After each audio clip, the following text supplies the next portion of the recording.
নমস্কার friends, welcome to the official YouTube channel of grow science. এই ভিডিওতে রেলের একটা আপকামিং নোটিফিকেশান, যেটা আরআরসি গ্রুপ ডি 2024 সালে আসতে চলেছে, সেই পরীক্ষা সংক্রান্ত যোগ্যতা, বয়স, সিলেবাস এবং টোটাল রিক্রুটমেন্ট প্রসেস নিয়ে ডিসকাশন করব। যারা সদ্য উচ্চ মাধ্যমিক পাস করেছো বা কলেজ পাস করেছো, তাদের জন্য রেলওয়ের এই চাকরিটা একটা গুরুত্বপূর্ণ চাকরি, বা তোমরা এটাতে অ্যাটেন্ড করতে পারো, বা যাদের যোগ্যতা মাধ্যমিক পাস এবং যাদের বয়স 18 থেকে 36 বছরের মধ্যে আছে, তারাও এই পরীক্ষাতে বসতে পারো। আচ্ছা, তো চলে আসি আমাদের প্রথম যে কথা, সেটা হচ্ছে যে এই রেলওয়ে লেভেল 1 পোস্টে আমাদের এলিজিবিলিটি কি আছে, মানে কি থাকলে আমরা এই পরীক্ষাতে বসতে পারবো। তো প্রথমে দেখো, যেটা মাথায় রাখতে হবে সেটা হচ্ছে তোমার যদি মাধ্যমিক পাস থাকে এবং তোমার যদি আইটিআই থাকে। এবার মাধ্যমিক পাসের সঙ্গে আইটিআই নাকি মাধ্যমিক পাস অথবা আইটিআই, এইটা নিয়ে এখনো পর্যন্ত একটা ডাউট আছে, কারণ 2018 এবং 19-এ যে পরীক্ষা দুটো হয়েছিল সেখানে আইটিআই ছাড়াও কিন্তু পরীক্ষাতে ছেলেমেয়েরা বসতে পেরেছিল। তো এবছর হয়তো এরকম হতে পারে যে রেলের কিছু পোস্টের জন্য আইটিআই ম্যান্ডেটরি, কিছু পোস্টের জন্য আইটিআই লাগবে না। ঠিক আছে, এরকমটা হতে পারে। তো যতদিন না পর্যন্ত নোটিফিকেশান আসবে ততদিন পর্যন্ত বলা যাচ্ছে না। এবং যারা আইটিআই করছো তাদের সার্টিফিকেট যদি NCVT, national council of vocational training বা এসসিভিটি থেকে স্বীকৃত হয়, তবে তোমরা এই পরীক্ষার জন্য এলিজেবল। বা যারা অ্যাপ্রেন্টিসশিপ করছো বা যাদের হয়ে গেছে, তারাও এই পরীক্ষার ক্ষেত্রে বিশেষ ছাড় পাবে। ঠিক, তবে এটুকু ঠিক যে কিছু পোস্ট আমাদের গ্রুপ ডিতে মাধ্যমিক পাশে থাকবে। তো বাম্পার ভ্যাকেন্সি আসতে চলেছে কর্মসংস্থানে জুন জুলাই মাসে।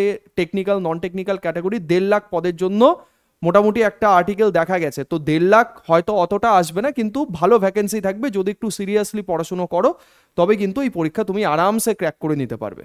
আচ্ছা স্যার, এটার জন্য আমাদের বয়স কত হতে হবে? নর্মালি এই গ্রুপ ডি পোস্টের জন্য বয়স থাকে 18 থেকে 33 বছর, কিন্তু যেহেতু কোভিড ছিল, তো সেই জন্য রেলওয়ের এখনো পর্যন্ত যে কটা নোটিফিকেশন 2024 সালে বেরিয়েছে, প্রত্যেকটা নোটিফিকেশনে 3 বছর পর্যন্ত অ্যাডিশনালি ছাড় দেওয়া হয়েছে।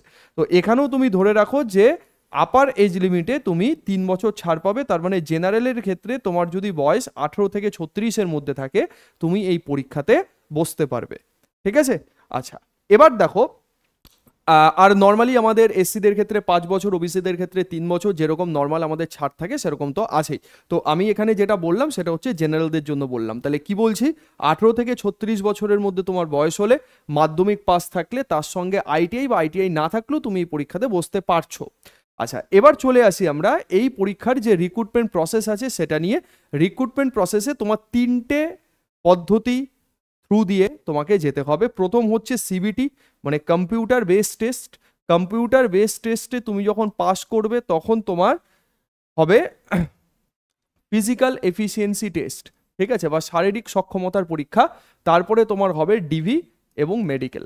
ওকে, তো এই 3টে পদ্ধতি আছে। প্রথমে তোমার একটা টেস্ট হবে, ঠিক একটাই অনলাইন টেস্ট, তারপরে আমাদের পিইটি, ফিজিক্যাল এফিসিয়েন্সি টেস্ট, তারপরে আমাদের ডকুমেন্ট ভেরিফিকেশন বা মেডিকেল। আচ্ছা, এবার দেখে নাও, প্রথমে আমরা বলি যে আমাদের যে সিবিটিটা হবে, মানে কম্পিউটার বেসড টেস্ট যেটা হবে, সেখানে কি আছে, প্রত্যেকটা কোয়েশ্চেন আমাদের 1 মার্ক করে। তো সিলেবাসটা আমাদের কি, সিলেবাস হচ্ছে জেনারেল সায়েন্স থেকে থাকছে 25 মার্কস, ম্যাথামেটিক্স থেকে 25 মার্কস, রিজনিং থেকে 30 মার্কস, আর জিকে সি এর থেকে 20 মার্ক। টোটাল 100টা কোয়েশ্চেন, 100 নম্বরের পরীক্ষা, প্রত্যেকটা কোয়েশ্চেন 1 নম্বর করে। এবং নেগেটিভ মার্কিং এখানে কত থাকছে দেখতে পাচ্ছ যে 1-এর 3 করে নেগেটিভ মার্ক, তার মানে 3টে ভুলের জন্য 1 নম্বর কাটা যাবে। ঠিক আছে। তো রেলওয়ের 19টা জোন আছে টোটাল। তোমাকে যখন ফর্ম ফিল আপ করবো সেটা নিয়ে আমি আলাদা করে একটা ভিডিও বানিয়ে দেবো কিভাবে ফর্ম ফিল আপ করতে হবে। 19টা জোনে তুমি যে কোনো একটা জোনে তুমি ফর্ম ফিল আপ করতে পারো, এবং একটাই মাত্র পরীক্ষা হবে, কিন্তু 19টা জোনের জন্য 19টা কাট অফ তৈরি হবে। তুমি যে জোনে ফর্ম ফিল আপ করবে সেই জোনের কাট অফ তুমি ক্লিয়ার করলে তবেই তুমি নেক্সট স্টেজে যাবে। গেল? তাহলে এইটা হলো আমাদের মোটামুটি এক্সাম প্যাটার্ন, 100 নম্বরের সিবিটি। আচ্ছা, এই পরীক্ষার জন্য আমাদের সিলেবাস কি আছে ভালো করে দেখো। ম্যাথামেটিক্সের ক্ষেত্রে এসএসসি যে সিলেবাস মোটামুটি ফলো করে, বা তোমরা এমটিএস পরীক্ষা দাও, সিএইচএসএল পরীক্ষা দাও, ওখানে যে অঙ্কের সিলেবাস আছে মোরললেস তাই। এখানে শুধুমাত্র এলিমেন্টারি স্ট্যাটিস্টিক্স পার্টটা এক্সট্রা, মানে মিন, মিডিয়ান, মোড, পারমুটেশন, কম্বিনেশন, এই জায়গাগুলো তোমাদের একটু এক্সট্রা করতে হবে। প্রত্যেকটা শিফটে 1-2 করে প্রশ্ন এখান থেকে থাকে। আচ্ছা, রিজনিং এর ক্ষেত্রে পুরোপুরিভাবে এসএসসি যেই সিলেবাস ফলো করে এখানে মোটামুটি তাই আছে। ঠিক আছে। কিছু চেঞ্জেস নেই। সায়েন্স যেহেতু আমি পড়াই, তোমরা আমাকে সায়েন্সের টিচার হিসেবেই চেনো, তো জেনারেল সায়েন্সে কি বলা আছে দেখো, ফিজিক্স, কেমিস্ট্রি এবং life science up to 10 standard level CBSE, এবং পুরোপুরিভাবে তুমি জানো যে সিবিএসসি কিন্তু এনসিইআরটি ফলো করে। তো নর্মাল কম্পিটিটিভ বইতে যে জিনিসগুলো লেখা থাকে সেখান থেকে এনসিইআরটি যে সায়েন্সের কনসেপ্ট, সেই সায়েন্সের কনসেপ্ট কিন্তু আলাদা। তো সেক্ষেত্রে তোমাদের এনসিইআরটিটা একটু ভালো করে পড়তে হবে, ঠিক আছে, অন্তত 3টে ক্লাস, ক্লাস 8, ক্লাস 9, ক্লাস 10, ঠিক আছে। এবং আমার যে ব্যাচ চলছে সেখানে আমি পুরোপুরিভাবে এনসিইআরটি সিলেবাসেই কমপ্লিট করাচ্ছি এবং সেই লেভেলেই কিন্তু প্র্যাকটিস চলছে। আচ্ছা, আর জিকেসি এর ক্ষেত্রে science and technology related current affair, sports, culture, personality, economics, politics, etcetera etcetera, তার নর্মালি যেমন হয় তেমন। তো এই হলো টোটাল আমাদের কমপ্লিট সিলেবাস। এই সিলেবাসের ওপরে তোমার 100 নম্বরের একটা পরীক্ষা হবে। গেল। তাহলে পরীক্ষার ক্ষেত্রে কি বলছি, it may be noted that the topic listed above illustrative not necessarily exhaustive. তার মানে একটা এলিমেন্টারি আইডিয়া তোমার থাকতে হবে, এটা কথার কথা ভাই। এখন কাট অফ যেখানে গেছে, পরীক্ষা পদ্ধতি যেখানে চলে গেছে, কোয়েশ্চেন যেভাবে হয় তোমরা জানো যে এই কথার কোনো রকম কোনো দাম নেই। এখানে বলা হয়েছে যে নর্মাল একটু আইডিয়া থাকলে হবে, কিন্তু কোয়েশ্চেন তোমরা যখন এক্সাম হলে মানে থাকবে তখন তুমি দেখতে পাবে যে কোয়েশ্চেন অ্যাকচুয়ালি কি হয়, ঠিক আছে। সেটা আগের বছরগুলোতে যারা যারা পরীক্ষা দিয়েছো তারা কম বেশি এটা সম্পর্কে জানো, এটা নতুন করে বলার আমার কিন্তু কিছু নেই। আচ্ছা, এবার দেখো, এবার যে জায়গাতে আমরা যাব সেটা হচ্ছে আমাদের এই ফিজিক্যাল এফিসিয়েন্সি টেস্ট। তার মানে তুমি সিবিটিতে পাস করলে, যে জোনে ফর্ম ফিল আপ করেছো সেখানে পাস করলে, এবার হবে তোমার ফিজিক্যাল এফিসিয়েন্সি টেস্ট। তো মেলদের ক্ষেত্রে কি হবে ভাই, 35 কেজি নিয়ে 100 মিটার 2 মিনিটে যেতে হবে এক চান্সে। 35 কেজি লিফট করতে হবে, সেটা একটা বালির বস্তা তোমাকে দেবে, বালির বস্তা নিয়ে তোমার 2 মিনিটের মধ্যে 100 মিটার যেতে হবে, কিন্তু ওই মাঝখানে রাখতে পারবে না, তুমি আস্তে আস্তে যাও, হেঁটে হেঁটে যাও, 2 মিনিটের মধ্যে তোমার 100 মিটার কমপ্লিট করতে হবে 35 কেজি লিফট নিয়ে, ঠিক আছে। এটাতে পাস করবে, ফার্স্টে তোমার এটা হবে। এটাতে তুমি পাস করলে, পাস করার পরে তোমাকে 4 মিনিট 15 সেকেন্ডে 1 কিলোমিটার বা 1000 মিটার দৌড়াতে হবে এক চান্সে, ঠিক আছে। তোমার পায়ে একটা টাইমার বেঁধে দেবে, ঠিক আছে। তো সেই টাইমার পরে তোমার দৌড়াতে হবে, একটা কার্পেট পাটা থাকবে, সেই কার্পেটের ওপরে যখন তুমি পা দেবে, ঠিক আছে, সেই পা দেওয়ার টাইম থেকে সেই টাইমটা কাউন্ট হয়। ওকে, তো এটা গেল আমাদের মেল ক্যান্ডিডেটদের ক্ষেত্রে। তো ফিমেলদের ক্ষেত্রে কি আছে, 20 কেজি 100 মিটার 2 মিনিটের মধ্যে যেতে হবে, একই জিনিস 100 মিটারই যেতে হবে, শুধু এদের 35 এদের 20।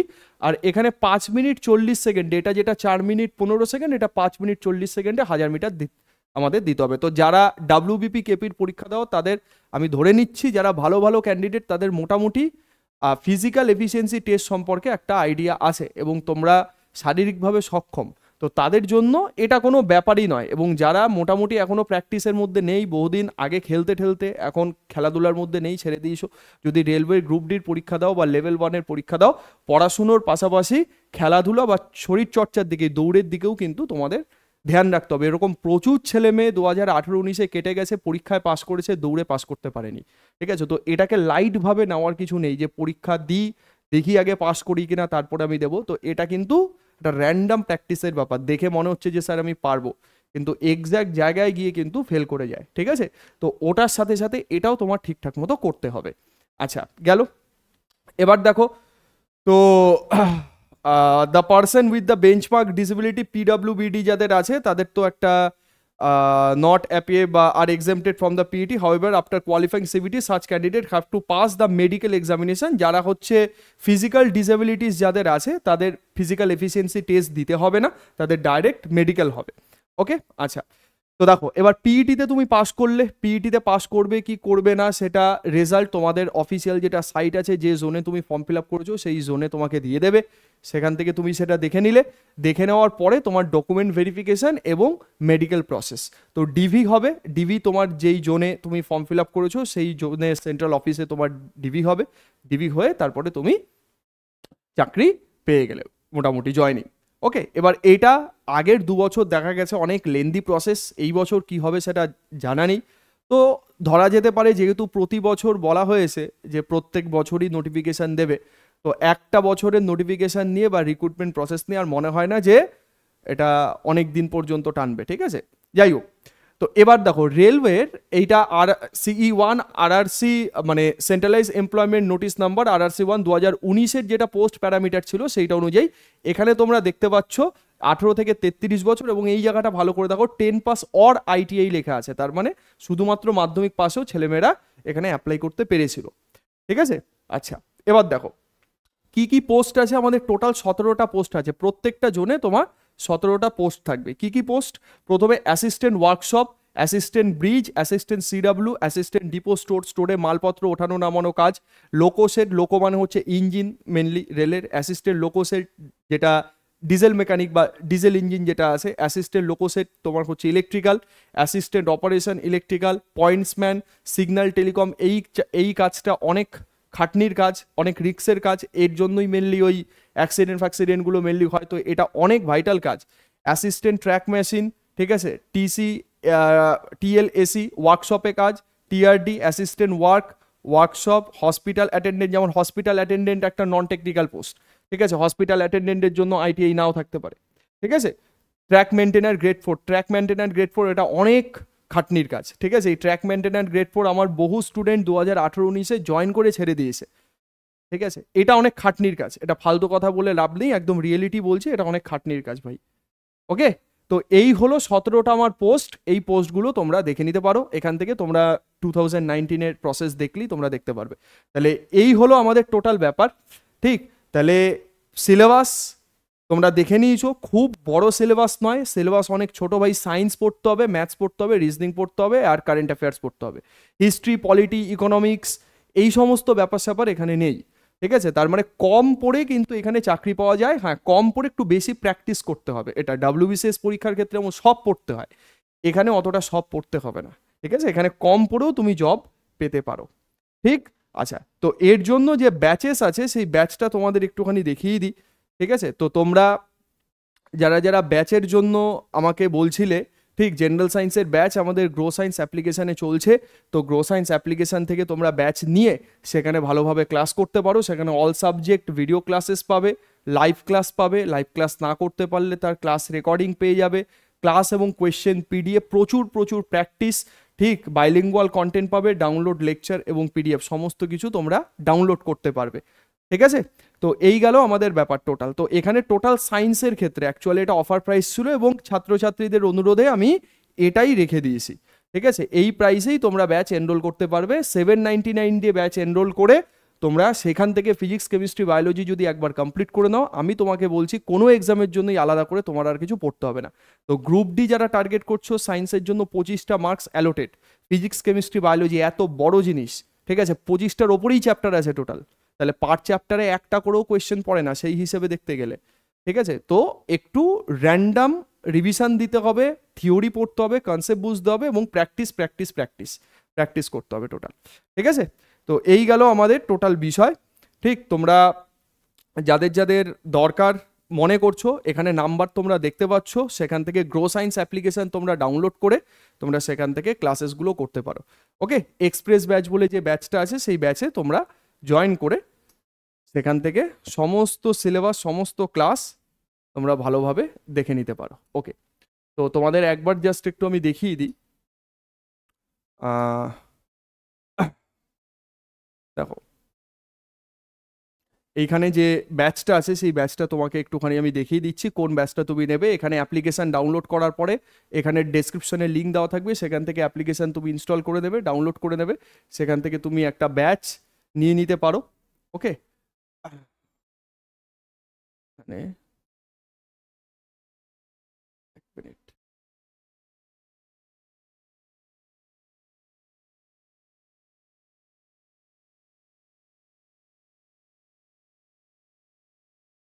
আচ্ছা যাই হোক, এখানে বোধহয় কিছু অসুবিধার জন্য এখানে সাইটটা খুলছে না।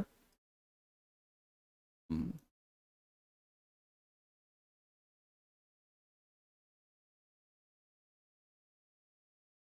আচ্ছা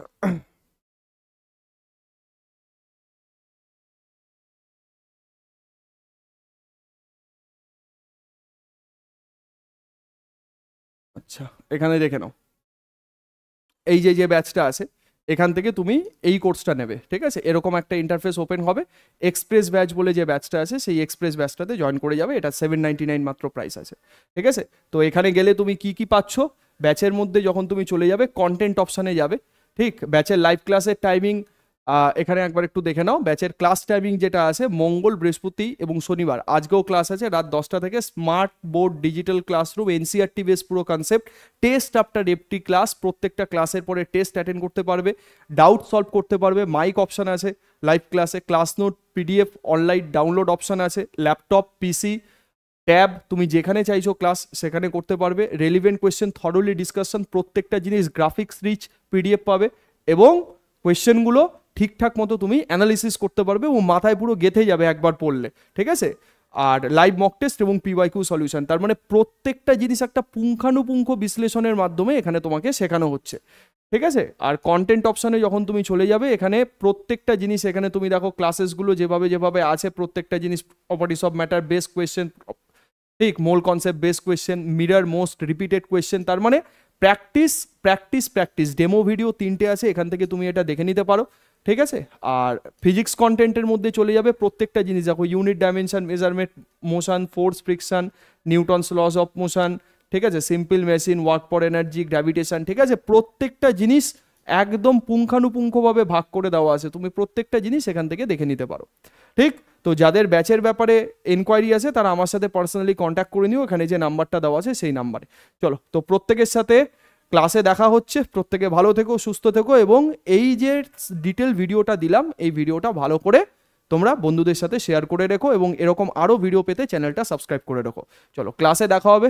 সবাইকে শুভেচ্ছা আপকামিং সমস্ত পরীক্ষার জন্য। ভালোভাবে প্রস্তুতি নাও, 2024 চাকরি প্রার্থীদের জন্য ভোটের বালাইয়ের হিসাবে একটা বিরাট বড় সুযোগ, ঠিক আছে। জয় হিন্দ।